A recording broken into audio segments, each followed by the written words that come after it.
ते चालत आलेलं आहे. त्या पद्धतीनं देवेंद्रजींनी त्यात लक्ष घातलंय. लवकरच ते 2 जिल्ह्याच्या पालकमंत्र्यांच्या बद्दलचा निर्णय घेतील. तो जो निर्णय घेतील तो सगळ्यांना मान्य असेल.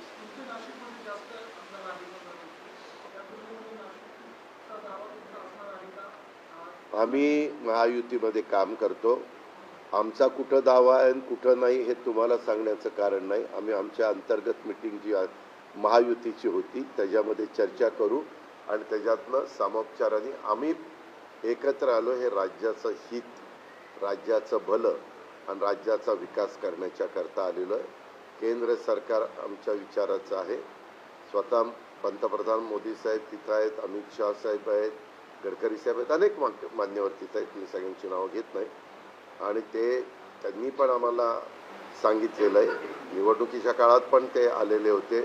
अनेक ठिकाणी त्यांच्या सभा झालेल्या आहेत आणि थम्पिंग मेजॉरिटी महायुतीला मिळालेली आहे. न भूतो न भविष्यती अशा प्रकारची मेजॉरिटी महाराष्ट्र राज्याची निर्मिती झाल्यापासून कधी कुठल्या सरकारला मिळालेली नव्हती. ती या महायुतीला मिळालेली आहे.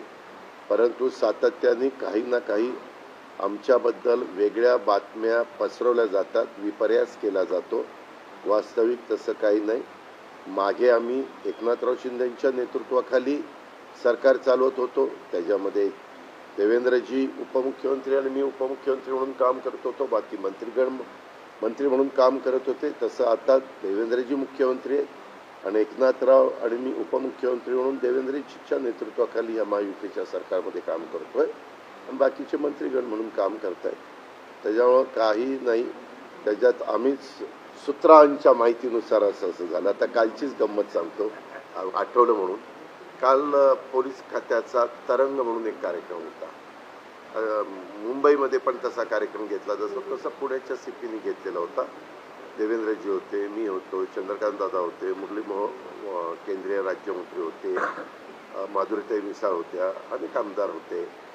तर त्याच्यामध्ये काहीतरी 13 कोटी रुपयाची 17 किलो का 17 कोटी रुपयाची 13 किलोचे दागिने हे ज्याला त्याला द्यायचं तिथं झालं. तर मी भाषणात असं म्हणालो की आता पोलिसांनी तुमचे दागिने